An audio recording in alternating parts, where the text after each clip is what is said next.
kita berdoa Bapak Ibu.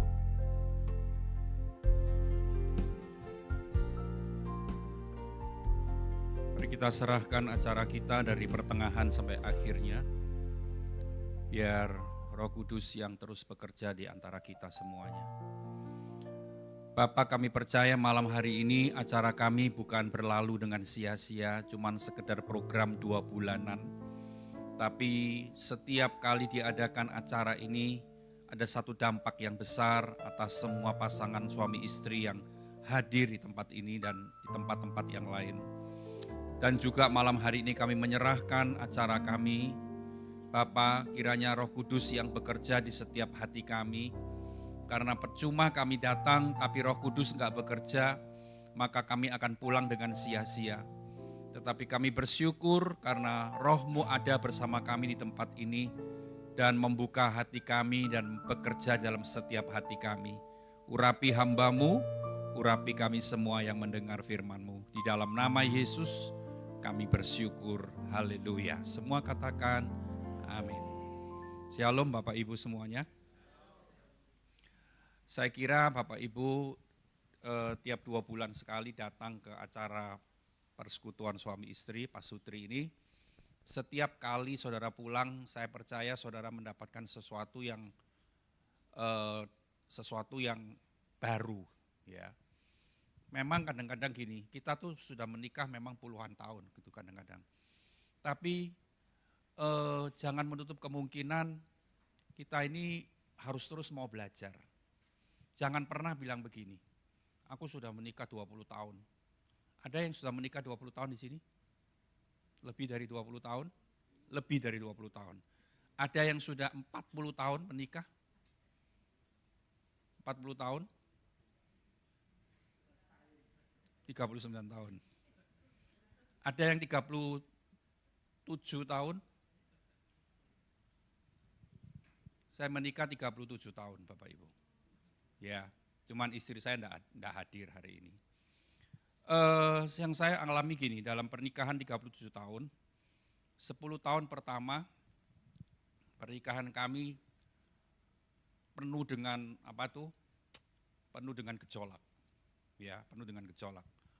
Ribut setiap hari, tukaran, hal-hal kecil jadi ramai. Itu sudah sama 10 tahun. Tapi yang saya alami gini, 10 tahun terakhir ini, khususnya 10 tahun terakhir ini, saya menikah 89. Ya, jadi sampai 2026 jadi 37 tahun. Itu 10 tahun terakhir ini kami semuanya sudah dalam masa tenang. Ya. Masa tenang karena merasa karena gini, sudah saling tahu, mengenal satu dengan yang lain, sudah sangat tahu, sudah mengalami banyak macam badai hidup dalam pernikahan dan sebagainya, itu sudah semua dialami, jadi orang tuh bisa lebih dewasa. Ya, saya ngomong begini Bapak Ibu, karena gini, kedewasaan itu bukan cuman ditentukan oleh usia tua. Ya, ada yang usianya masih muda tapi dia sudah dewasa mentalnya. Ada yang usianya tua, sudah hampir dipanggil Tuhan, tapi belum dewasa, masih kekanak-kanakan. Dan hari ini kita mau belajar bagaimana kita mau menjadi suami dan istri yang berhasil. Saudara, kalau saudara punya satu tema malam ini adalah memahami masa lalu dan membangun masa depan. Saudara kan pasti rindu, semua orang rindu, saudara masa depanmu ini menjadi masa depan yang lebih baik. Ya. Masa lalu itu bukan cuma 10 tahun lalu loh. Masa lalu bukan cuma 20 tahun lalu. Masa lalu itu kemarin juga termasuk masa lalu. Ya. Jadi artinya begini Bapak Ibu, kita harus setiap hari ini punya satu pengharapan begini. Masa depanku besok ini, masa depan itu termasuk besok. Ini akan menjadi lebih baik. Tapi masa depan kita akan menjadi lebih baik bukan otomatis. Bukan dengan sendirinya. Tapi ada keterlibatan dari suami dan istri. Bisa menjadi lebih baik itu karena dua pihak ini saling bekerja sama. Nah, saudara, kalau kita tadi saya bilang berarti semua saudara ingin membangun masa depan yang lebih baik. Tapi saudara perhatikan, memahami masa lalu ini penting. Apa arti memahami? Memahami artinya, saudara sudah paham? Oh sudah. Artinya ngerti gitu kan, paham tuh ngerti ya. Jadi memahami masa lalu kan gini, masa lalu ini kan banyak masalah yang bergejolak. Masa lalu ini. Masa-masa penyesuaian, masa-masa adaptasi, masa-masa ketika kita nih dihantam badai dan wow seolah-olah mau karam kapal kehidupan kita, kapal rumah tangga kita. Nah itu masa-masa lalu mungkin ada yang sampai seperti itu, ya. Tapi mungkin masa lalu saudara ada yang tenang-tenang, ya. Tapi juga dilalui dengan banyak masalah juga, ketidakcocokan satu dengan lain. Karena saya menghadapi begini Bapak Ibu, pasutri ini banyak yang datang ke gereja seolah-olah baik-baik, duduk berdampingan gitu ya. Tapi sebetulnya satu dengan yang lain itu menyimpan sesuatu yang satu hari bisa meledak gitu. Itu yang saya alami dalam mengkonseling banyak pasutri. Nah hari ini kita belajar, saudara kalau paham akan masa lalu, artinya saudara paham itu memahami itu artinya gini, saudara mengerti. Mengerti itu artinya gini, saudara ikhlas dengan masa lalu. Jangan masa lalumu ini membuat engkau tetap masa lalu ya, maksudnya masa lalu yang sudah kita jalani, hari-hari yang sudah kita jalani itu banyak misalkan wah kata-kata yang menyakitkan hati, terus tindakan-tindakan yang frontal dari suami kita, dari istri kita, dan kata-kata negatif yang keluar satu dengan yang lain dan sebagainya itu jangan sampai itu disimpan dan itu membuat kita tidak bisa membangun masa depan. Memahami itu artinya mengikhlaskan, mengerti, ya sudah gitu loh, sudah lalu ya sudah. Dihapus kalau itu yang memang itu sesuatu yang merugikan kita, sesuatu yang tidak baik. Misalkan kata-kata negatif apa yang sering kali kita cerai gitu kan ya. Kamu memang istri yang tidak berguna kamu itu. Kalau kita dibanding-bandingkan dengan orang lain, dengan istri lain. Mungkin suami-suami mengalami seperti itu juga dengan istrinya dan sebagainya. Saya ingin malam ini saudara sebelum dengar firman Tuhan lebih lanjut, saudara melupakan masa lalumu. Mengikhlaskan. Mengerti, sudah yang sudah gitu loh ya. Supaya kita bisa membangun masa depan yang lebih bagus. Bapak Ibu kita akan lihat materi ini singkat. Ya, saya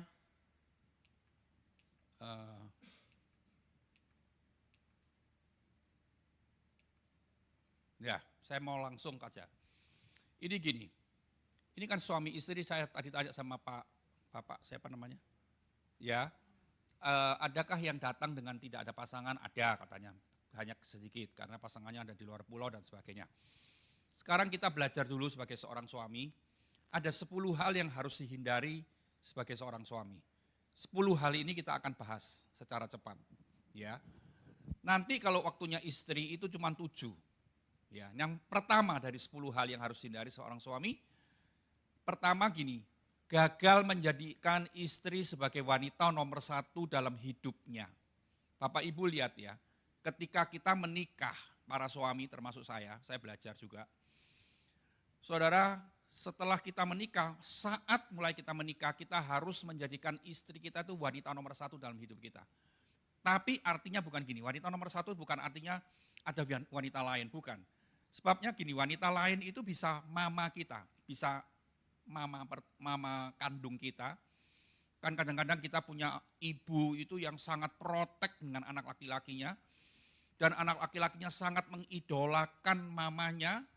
Sehingga waktu menikah, mamanya tetap nomor 1. Gitu ya. Istri itu nomor 2 atau nomor 3. Nah, kalau suami melakukan yang nomor 1 ini akan menyakiti istri.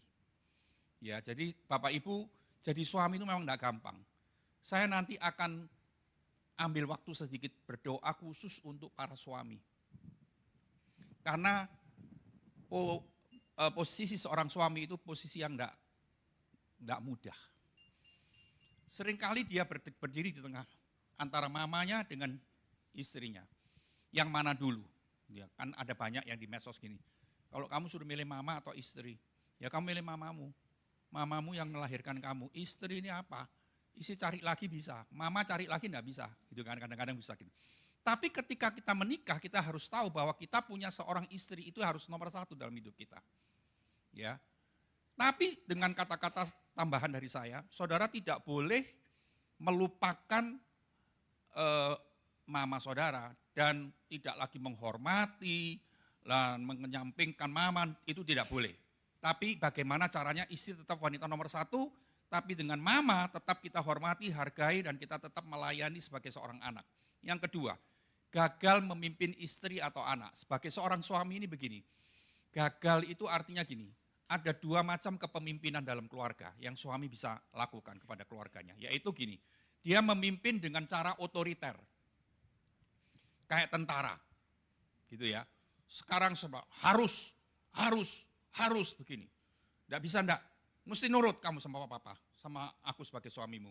Lah itu otoriter. Ada lagi gaya kepemimpinan yang sangat liberal. Liberal itu artinya gini, bebas. Semua boleh, mau ini boleh, mau itu boleh, sakarepmu, terserah. Boleh. Jadi istri ketika punya seorang suami yang kayaknya bebas loh. Mau gini boleh, mau gitu bisa, mau gini boleh, mau gini boleh. Tapi istrinya akan bingung gini. Suamiku nih, peran suami itu di mana gitu ya. Seharusnya seorang suami itu harus tahu gini, kapan boleh bilang tidak, kapan boleh bilang boleh. Itu harus tahu. Saat yang tepat dia harus bilang enggak boleh, saat yang tepat bilang oke, silakan. Nah, tapi yang pertama tadi kan yang tadi otoriter, diktator, itu semua enggak boleh. Semua enggak boleh, semua harus nurut dia. Kalau enggak nurut dia marah. Nah, yang kedua tadi saya bilang itu liberal, sangat bebas. Kalau istri punya suami yang model seperti ini, yang liberal atau diktator, dia akan merasa tersakiti. Kenapa kok tersakiti? Karena dia merasa enggak ngerti peran suami ini yang mana yang harus diikuti. Ya, kalau dia keras-keras semua orang istri juga akan takut, anak-anak juga akan takut. Tapi kalau dia bebas, semua iya, juga istri mempertanyakan dalam batinnya gini. Kok suamiku kayak gini ya? Enggak bisa memutuskan yang benar yang mana gitu. Semua oke, gitu kan. Jadi hati-hati Bapak Ibu, Bapak-bapak di sini. Yang ketiga, mengadakan perubahan mendadak tanpa memberikan kesempatan kepada istri untuk bersiap-siap. Saya ngomong begini, istri itu kalau mau melakukan sesuatu, dia pasti misalkan kemarin libur lebaran misalkan. Kita mau berlibur on holiday, ya. Ibu-ibu sebelum berangkat hari H mau berangkat ke luar kota atau keluar negeri atau keluar pulau, mau berlibur, ibu-ibu pasti menyiapkan ini, pesan ini, mau itu, mau nato-nato ini semuanya supaya ditinggal itu semuanya aman. Bapak-bapak enggak ngurus gitu-gitu itu. Bapak-bapak seringkali bilang, "Wes tak kamu kok cek suwe nih sih?" Enggak mari-mari sih gitu. Padahal istri beda sama suami.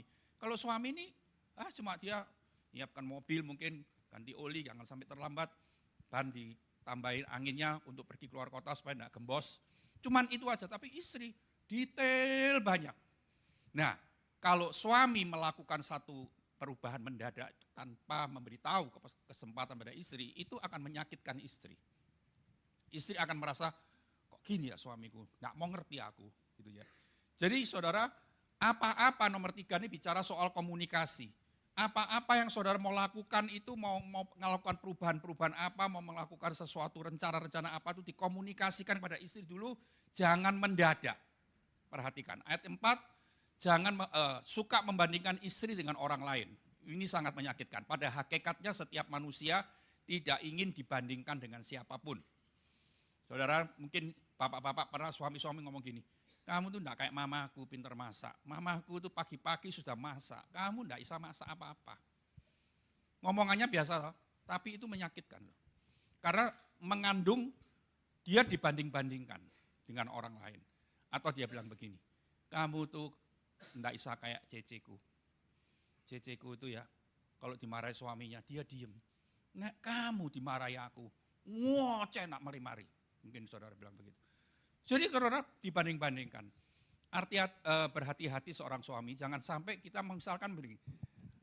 Saudara bilang mau mendorong istri untuk belajar masak. Mungkin saudara harus dengan bahasa yang lebih baik. Misalkan gini, kamu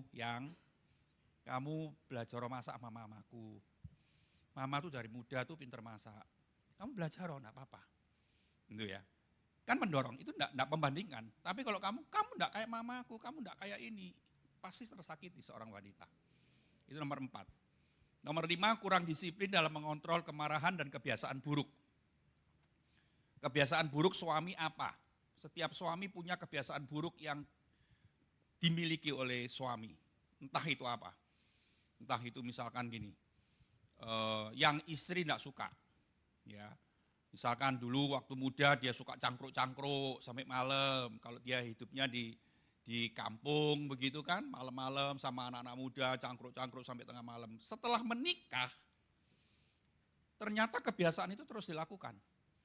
Nah itu kebiasaan buruk, karena dia sudah punya, dia bukan milik sendiri. Ketika kita sudah menikah, kita miliknya istri, saya miliknya istri saya milik saya. Ini harus difahami benar-benar.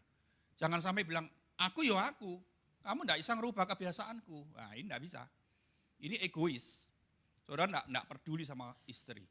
Ya, jadi kebiasaan buruk apa, suami-suami harus tahu, paham kebiasaan buruk saya ini apa. Misalkan kalau kebiasaan buruk waktu tidur mendengkur itu ngorok banter itu ya mungkin itu bukan sengaja ya, memang itu bawaan tiap orang. Apalagi misalkan merokok, ya istri bilang aku enggak suka kamu merokok, aku kena bau asap rokok itu aku pusing, gitu ya. Nah itu harus direlakan seorang suami. Jangan aku sudah ngerokok 40 tahun, kok kamu baru kawin sama aku 1 hari mau ngerubah 40 tahun. Nah itu kadang-kadang bahasa-bahasa seperti itu tuh seringkali terjadi.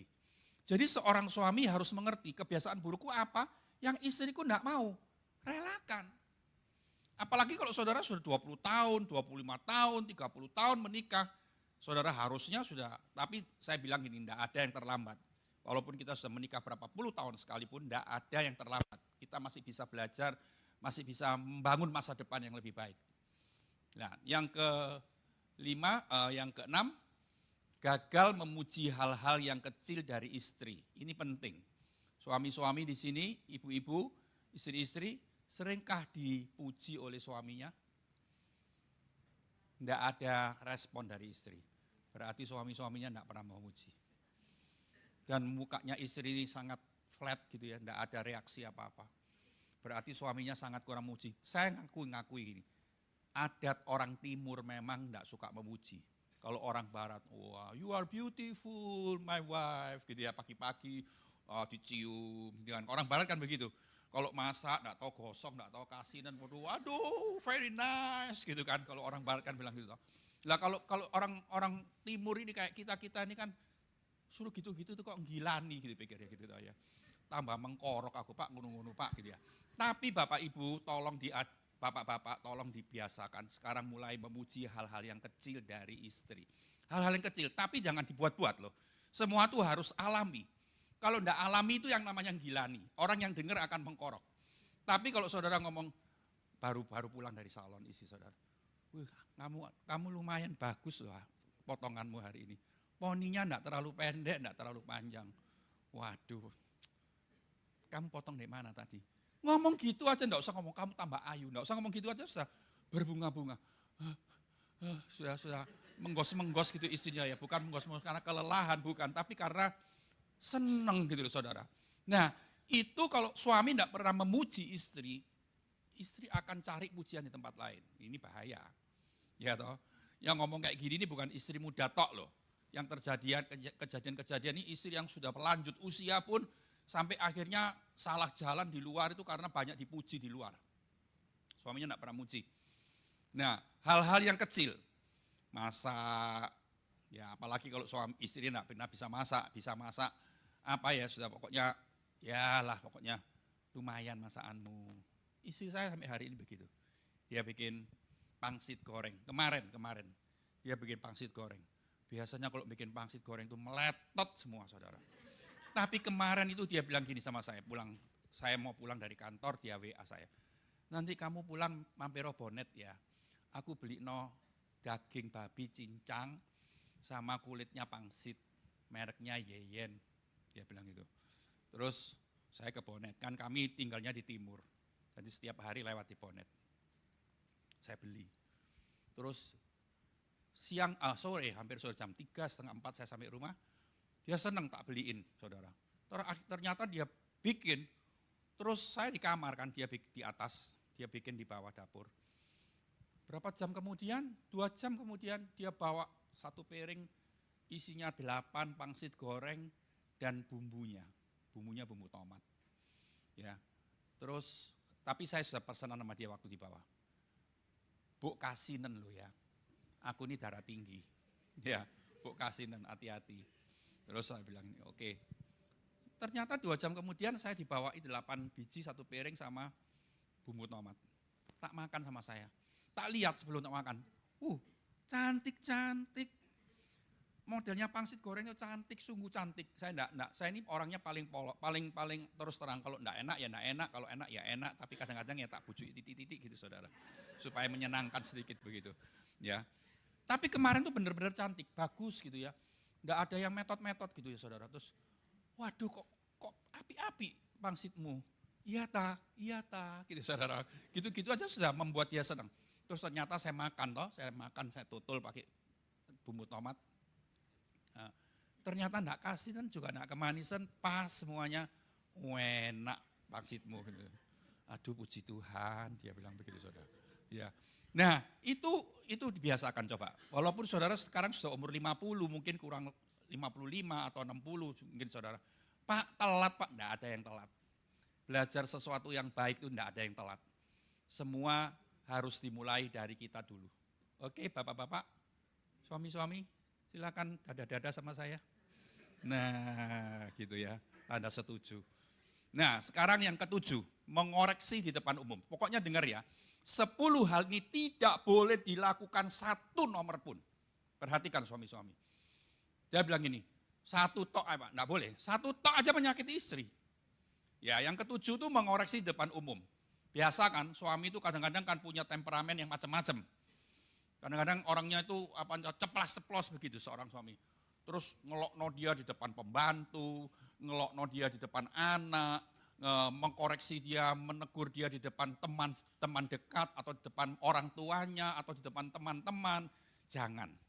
Mengoreksi itu tidak boleh di depan siapapun, termasuk di depan anak. Kalau ngomongi kamu begitu, kamu kalau kayak gitu tuh gini. Nah, misalkan itu enggak boleh di depan siapa-siapa. Anak pun enggak boleh. Umum tuh bukan ngomong tentang orang-orang di jalan loh, bukan. Umum tuh bukan ngomong tentang masyarakat gitu enggak. Umum tuh bicara soal pembantu aja di rumah. Suster atau anak kita yang seringkali bersama-sama kita. Kalau kita mau menegur, lebih baik saudara berdua. Jadi dia enggak merasa dipermalukan. Dan kalau kita menegur istri kita di depan anak, di depan itu dampaknya sangat jelek, sangat negatif. Jadi suami-suami perhatikan ya, boleh tegur tapi dengan kasih, enggak boleh dengan kasar. Tapi jangan di depan umum. Perhatikan. Yang ke-8, menolak pendapat istri. Suami-suami kadang-kadang gini kan, saya juga merasa, saya sebagai seorang suami kadang-kadang merasa lebih ngerti banyak macam daripada istri. Gitu ya. Terus kalau dia memberikan satu pendapat, kita langsung tolak. Di-cut gitu, enggak boleh. Dengar dulu. Dia ngomong apa, dengar dulu. Istri itu, wanita itu cuma butuh didengar dengan baik oleh suaminya. Kalaupun pendapatnya nanti ditolak, dia enggak merasa tersakiti. Tapi ditampung dulu, didengarkan dulu. Jangan sampai dia mau ngomong, enggak usah melok-melok. Nah ini bahaya. Bahasa seperti itu. Atau gini, kamu tahu apalah urusan kayak gini. Nah ini yang menyakitkan. Jadi kalau dia kepingin ngomong, kasih pendapat, dengerin dulu. Kadang-kadang kita mungkin geli, kudu guyu gitu ya. Pendapatnya kok lucu gitu ya. Pendapatnya sama sekali enggak benar gitu. Tapi dengerin dulu aja, enggak apa-apa, dengerin dulu. Baru kita nanti diskusikan. Sebetulnya kalau kamu kayak gini, nanti jadinya kayak gitu loh. Didiskusikan. Akhirnya juga enggak dilakukan, no problem. Tapi dia merasa sudah didengarin. Itu nomor 8. 9, mendisiplin anak dengan marah. Saudara mendisiplin anak dengan marah. Suami-suami, kadang-kadang laki-laki itu kan identik dengan kemarahan. Marah, kasar, kan gitu toh. Laki-laki enggak tahu kalau di sini. Biasanya secara umum itu kan menurut survei itu seperti itu. Nah, biasanya kalau laki-laki itu papa-papa itu selalu mentak anaknya, mukul, ngaplok, kasar gitu ya. Ini bukan kasar sama sama istri, bukan bentak istri, bentak anak, tapi istri tersakiti. Ya, saya membuktikan sendiri di dalam pengalaman hidup saya banyak mendapatkan orang-orang. Jadi kalau pernah sampai satu kejadian gini, suami istri masih muda, masih menikah 4 tahun, punya anak baru 1. Istrinya ada satu hari suaminya bilang, istriku lari Pak. Lari karena ribut. Tak pikir ribut soal apa. Ya istrinya lari pasti lari ke orang tuanya lah, karena orang tuanya juga di Surabaya. Ternyata saya itu kontak istrinya, istri saya kontak istrinya, ya dia tanya gini, kenapa kalau kamu enggak cocok, ya pokoknya di konseling lah, di telepon. Dia bilang, enggak Bu, kami enggak ada masalah, cuman suami saya ini terlalu kasar sama anaknya. Marah-marah terus sama anaknya, saya sakit hati. Benar, secara teori memang seperti itu. Jadi kalau suami-suami di sini, jangan pernah membiasakan diri untuk mendisiplin anak atau mendidik anak atau membina anak atau apa dengan marah-marah, dengan kasar, itu jangan. Karena istri merasa tersakiti. Ya, itu sudah kodratnya seperti itu. 10, tidak bersedia minta maaf. Karena merasa laki kok minta maaf, nanti harga diriku kemana? Injek-injek. Padahal saudara tahu kalau suami boleh sportif, dia bisa minta maaf karena dia ngaku jujur kalau dia salah, wibawanya justru naik. Jangan pikir saudara nanti dijadikan keset sama istrimu. Enggak. Justru kalau saudara berkelit, enggak pernah ngaku. Salah juga, waduh terus berkelit-kelit, terus enggak pernah ngaku. Salahin dia, justru salahin istri. Tambah istri enggak bisa menghargai. Jadi pola pikir yang lama itu enggak boleh masuk ke dalam pikiran kita. Pola pikir lama gini, kamu laki enggak boleh minta maaf. Laki itu pemimpin. Kalau minta maaf kamu tidak ada harga dirinya, itu pola lama, itu ajaran kuno. Engkong, mak-mak kita mungkin seperti itu. Tapi kalau zaman sekarang itu sudah tidak berlaku. Ya, jadi kalau kita salah, ngomong salah. Sama anak pun jangan segan untuk minta maaf. Jangan segan. Apalagi sama istri. Saya membiasakan diri sama siapapun kalau saya merasa bersalah, saya minta maaf. Justru orang bisa menghargai saya lebih lagi. Ya, suami-suami sampai di sini ada yang mau bertanya sebelum saya mau pergi ke istri? Mungkin suami bilang ini, aku kok 10 ya Pak, istri cuma 7. Berarti kok aku lebih berat bebannya. Enggak apa-apa, saudara. Tuhan kasih beban lebih berat, tapi Tuhan kasih kekuatan yang lebih besar juga. 7 hal yang harus dihindari sebagai seorang istri. Perhatikan para wanita. Nomor 1, tidak menerima suami sebagai laki-laki. Ini artinya istri bukan tidak menerima bagaimana. Artinya tidak menghargai, tidak menghormati suami sebagai laki-laki. Jadi kalau laki-laki kasih tahu gini, dia bilang enggak ngerewes. Istri kadang-kadang karena dia kecewa dengan tindakan suaminya, atau mungkin dia kecewa karena suaminya tidak bisa memenuhi kebutuhan rumah tangganya, sehingga kalau suami ngomong enggak dianggap. Kalau orang lain ngomong lebih dianggap. Ya. Kalau tetangga ngomong lebih dianggap daripada suaminya, ini bahaya. Banyak terjadi seperti itu. Jadi ibu-ibu, istri-istri di sini harus tahu bahwa sebagaimanapun suami saudara, bagaimanapun kondisi suamimu, hormati dia sebagai laki-laki. Kalau saudara tidak menghormati dia sebagai laki-laki, suamimu akan tersakiti. Ini 7 hal yang tidak boleh dilakukan oleh seorang istri. Ya, sebagai laki-laki tetap harus dihargai. Yang kedua, tidak menerima suami sebagai pemimpin rohani. Saudara, saya ngomong gini, suami-suami dengar, ketika kita menikah, Tuhan itu sudah menentukan pemimpin rohani dalam keluarga itu suami. Kalau pemimpin rohani dalam gereja siapa? Pendeta toh? Berarti suami itu jadi pendeta di dalam keluarga. Ini mutlak, enggak bisa ditawar. Enggak bisa gini, aku yang cari duit, kamu yang urusan rohani, enggak. Istri tidak, bukan gini. Istri bukan yang menentukan, bukan yang jadi pemimpin rohani. Yang jadi pemimpin rohani adalah suami. Tapi kalau suami jadi pemimpin rohani itu kan berarti gini kan, yang ngejak doa setiap hari dengan keluarga itu suami, punya ide, punya inisiatif. Yang mengajarkan takut akan Tuhan kepada keluarga ya suami. Yang ngajari nilai-nilai moral dan nilai-nilai luhur dalam firman Tuhan itu suami. Istri yang meneruskan. Tapi semua inisiatif itu dari suami. Tapi Bapak Ibu kadang-kadang begini, Kalau suami bilang, ayo kita berdoa, ojo doa tok ae kon, kerja sing rajin ngono gak entuk apa-apa kon doa tok. Istri kadang-kadang begitu loh ngomongnya. Jadi tidak menerima suami sebagai pemimpin rohani. Terus suami bilang ini, ngajar yang rohani, ayo baca firman. Baca firman, wis tadi pagi, baca firman lagi. Kamu baca firman tapi kamu jahat gini. Ya saudara, saudara bayangkan ini, kalau suamimu tidak jadi pemimpin rohani, suamimu akan menjadi orang yang tidak takut Tuhan, tambah parah kita istri. Dia tidak punya kontrol dalam hidupnya. Tapi kalau suami sebagai pemimpin rohani, saelek-elek dia tetap punya rasa takut sama Tuhan itu masih ada. Istri lebih aman sebetulnya seperti itu. Jadi Bapak Ibu, ibu-ibu di sini, kalau suami-suami berperan sebagai pemimpin rohani, hargai dia. Kalau anak-anak diajar, jangan lupa loh ya, besok ke gereja, misalnya gini. Istri-istri ngomong mana? Iya loh, dengarkan omongannya papa. Kamu jangan, ini kan anak-anaknya berarti sudah dewasa toh. Kamu jangan melalaikan nasihatnya papa loh. Ini istri. Neruskan. Jangan ngurusin kerjaanmu terus. Ayo cari Tuhan besok minggu. Nah, jangan bilang wis gede ndak usah diajari. Jangan gitu. Jadi ketika suami ngajarin sesuatu yang rohani, kasih support, kasih spirit pada dia.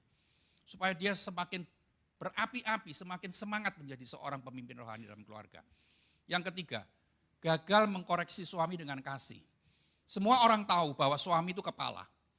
Ya, istri di bawahnya yang dipimpin. Nah, apakah istri tidak boleh mengkoreksi suami? Padahal suami kan sebagai manusia masih punya banyak kesalahan. Ya kan? Apa enggak boleh? Boleh. Tapi enggak boleh kurang ajar. Enggak boleh semena-mena. Koreksi suami harus dengan kasih, kata teori ini, kata materi ini. Dengan kasih. Enggak boleh dengan tuding-tuding. Enggak boleh dengan kasar, banting-banting. Istri kadang-kadang kasar seperti itu. Saya pernah lihat. Ngilok-ngilok no. Ada sampai suami itu waktu dia masak gini, suaminya ditutuk sotel, saudara. Oh, untung enggak ditutuk wajan, saudara. Kalau tutuk wajan kan air minyak panasnya meleleh semua di situ. Wah, gini. Sungguhan. Jadi Bapak Ibu di sini enggak apa-apa koreksi suami tapi dengan kasih, enggak boleh dengan kasar. 4. Gagal mengembangkan kecantikan batinia. Seorang wanita kan punya 2 kecantikan. Cantik secara lahiriah, cantik yang di batin, di dalam. Percaya enggak seorang wanita punya 2 macam kecantikan? Ada orang bilang gini, orang tuh cantik ya, orang tuh wahyu. Tapi rasanya kok, ya apa ya nek dipandang tuh, enggak enak. Tapi ada orang yang bilang gini, orang itu enggak spiro ayu biasa, tapi nek orang lihat tuh saya seneng gitu kan. Karena apa? Batinnya cantik. Inner beauty. Ngerti enggak? Cantik di dalam. Cantik di dalam ini artinya dia punya karakter apa? Mengembangkan yang di dalam. Murah hati, suka mengampuni. Istri-istri di sini kalau suaminya salah, bisa langsung mengampuni enggak? Atau tunggu sampai 1 bulan lagi baru mengampuni? Orang gitu diongket-ongket lagi sampai 1 tahun lagi. 10 tahun masih diotek-otek lagi. Nah ini hati-hati, ini enggak cantik batin. Ya, walaupun saudara cantik di luar, ini enggak kekal. Tua, gemuk, sudah hilang cantiknya. Ya toh, melorot semua. Ya toh, ditarik, ya melorot lagi sudah enggak bisa. Tapi kalau batin yang cantik, itu semakin tua, semakin cantik. Semakin tua, semakin menjadi.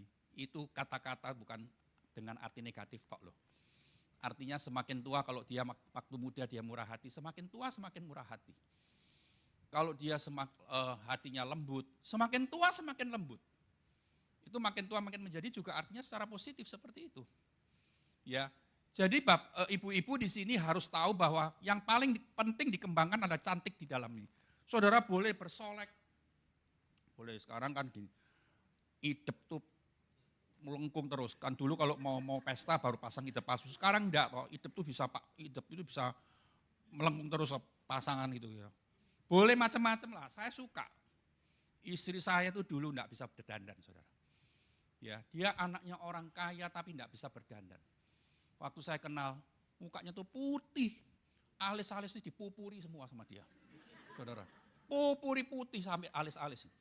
Pacaran sama saya tahun 2000, tahun 1980 berapa itu, tak ajari pakai. Dulu kan enggak ada sulam alis toh, tak ajari alisan sama saya.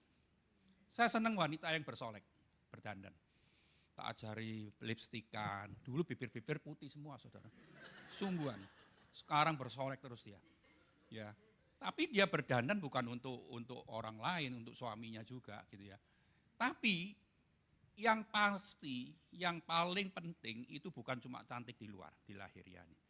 Yang harus dikembangkan yang di batin ini, nomor 1. Ibu-ibu, paham ya?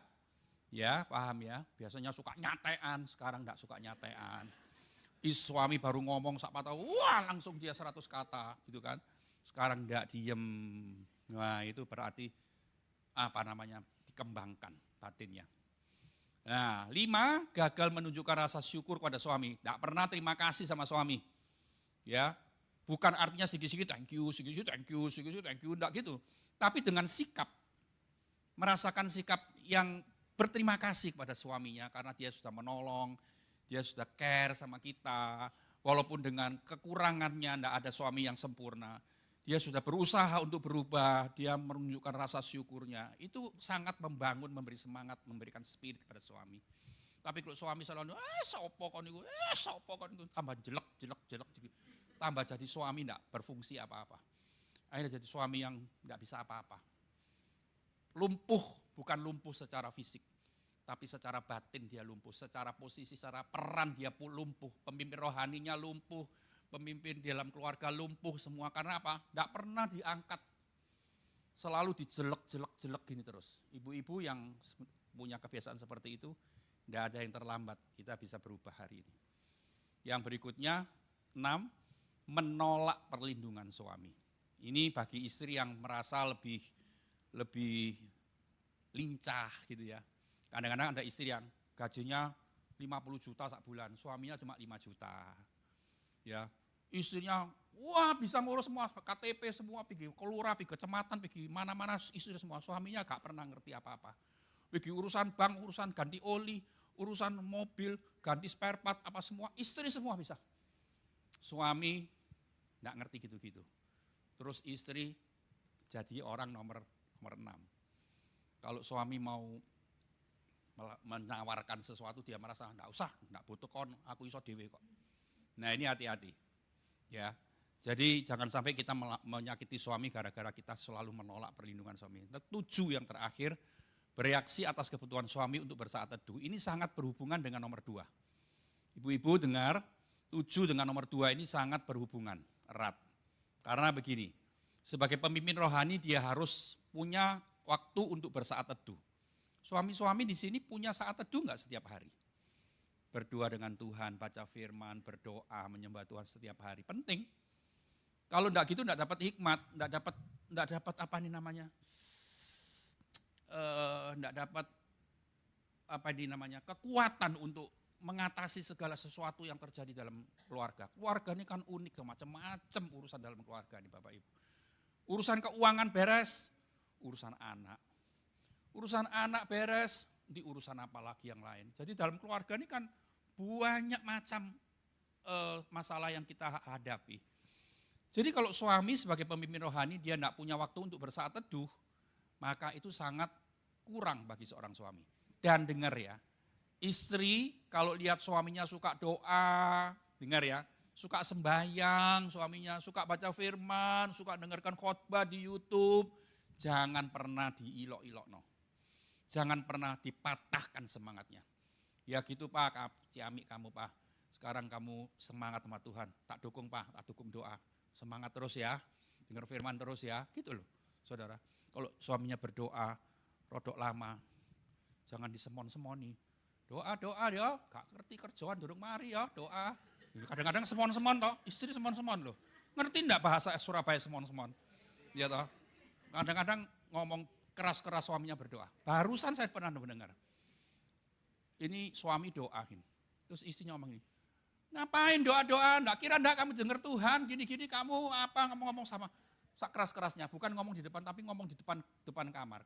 Tapi suami dengar. Karena di rumah itu cuma ada 2 orang, enggak ada suami, enggak ada anak, enggak ada pembantu. Jadi dia terus ngomong tujuannya suami tapi ngomongnya di luar kamar dengan keras-keras supaya suaminya berhenti berdoa. Percuma kamu doa, enggak ada gunanya, kamu berdosa atau selingkuh doa kamu gitu saudara. Waduh saudara, saya ingin sampaikan kepada ibu-ibu di sini, kalau suamimu senang doa, bersyukur suamimu dijagai Tuhan. Kalau suamimu taat sama Tuhan, jangan ngomong taat, kamu enggak pernah ngurusi orang, enggak usah ngurusi istri, enggak usah ngurusi anak kok taat. Kalau suamimu taat, kamu bersyukur punya suami yang taat. Kalau suamimu bledes kayak gini apa? Siapa yang susah? Ya toh? Mengembalikan dia untuk datang kepada Tuhan, kembalikan posisi yang seperti itu, susah. Jadi kalau dia lagi semangat berapi-api cari Tuhan, kasih motivasi terus. Kasih dorongan yang positif. Amin. Sebentar, ini sudah hampir selesai. Saya ingin saudara berdiri bersama-sama. Yang datang dengan pasangan. Yang tidak datang dengan pasangan boleh duduk. Saya ingin gini, pemain keyboard tolong. Saya ingin gini, yang terakhir sebelum saya turun, saya minta begini. Ini kita lakukan dengan serius benar-benar. Saya ngomong terus terang ya, tidak ada suami yang sempurna, tidak ada istri yang sempurna. Semua punya kekurangan, semua punya kelebihan. Tapi kita sudah dijodohkan oleh Tuhan, kita sudah berjalan berpuluh-puluh tahun. Jangan sampai kita mau balik badan, tukarkan tambah orang ini. Suami kita ditukar tambah, Tidak ada ceritanya gitu Alkitab. Yang ada begini, sekarang saudara lakukan seperti yang saya himbau. Saudara berdiri berhadapan. Berdiri berhadapan. Kadang-kadang dengar ya, kita yang sudah menikah puluhan tahun suruh dep-depan gini malu. Kalau dulu masih muda enggak malu, tambah dilarang tambah jadi saudara. Kan gitu toh, tambah sekarang malu. Saudara mau rangkul suamimu, mau rangkul istrimu boleh, tapi setidaknya saudara gandengan tangan. Kalau mau rangkul enggak apa-apa, karena itu mukrimmu gitu ya, bukan enggak keliru kan pasangannya. Kalau saudara mau pegangan tangan boleh ya. Sekarang jangan nunduk gini, pegangan tangan tambah nunduk. Tatap matanya. Ya. Tapi saya bilang begini, ketika saudara menatap mata suami dan istrimu, saya percaya gini, ada satu kekuatan Roh Kudus yang sedang bekerja. Jangan merem. Saudara menatap matanya dengan satu pandangan gini, bagaimanapun engkau sudah menyakitiku, bagaimanapun kekuranganmu, aku tetap mengasihimu, tetap mencintaimu. Lakukan. Enggak usah ngomong apa-apa. Itu cuman menatap tuh tandanya seperti itu. Mungkin saudara akan meneteskan air mata. Enggak apa-apa. Meneteskan air mata di depan suami istri kita enggak apa-apa. Itu bukan sesuatu yang tabu. Kita nyanyikan satu lagu. Lagu yang terakhir tadi. Engkau. Bukan. Lagu yang terakhir, Pak.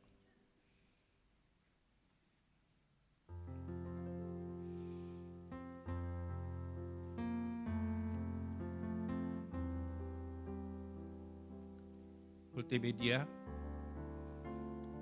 Haleluya, rawasata kararama. Saudara pandang pandangan, tatap mata saudara, mata suami istri saudara.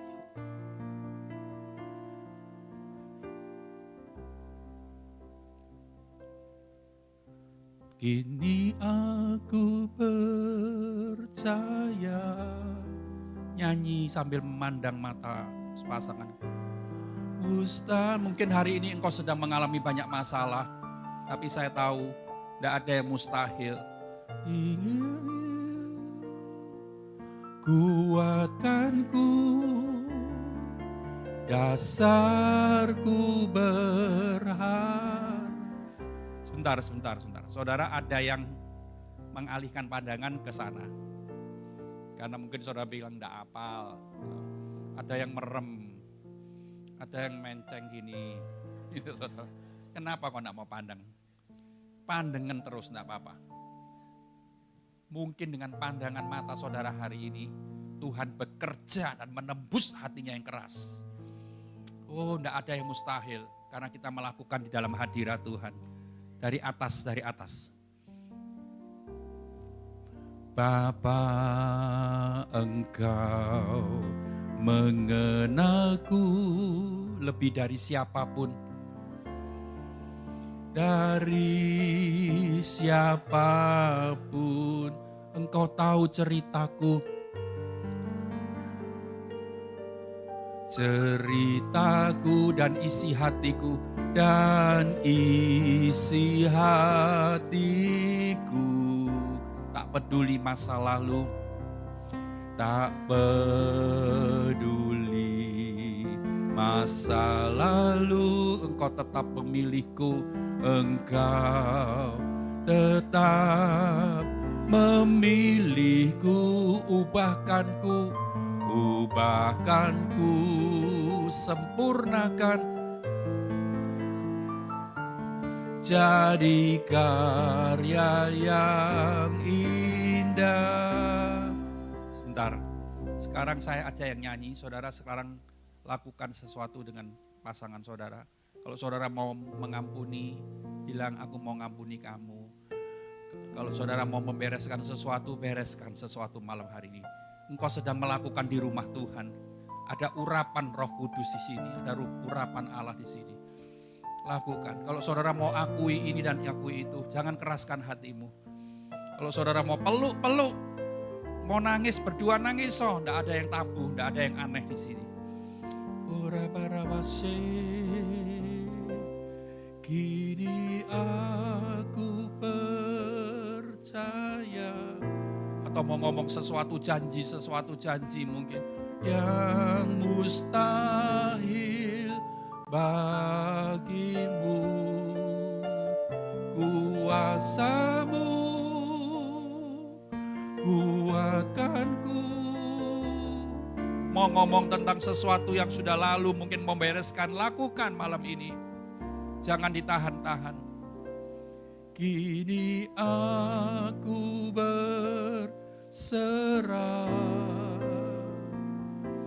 pada rancanganmu bagiku. Ku ikuti panggilanmu, ku kan setia sampai akhir hidupku.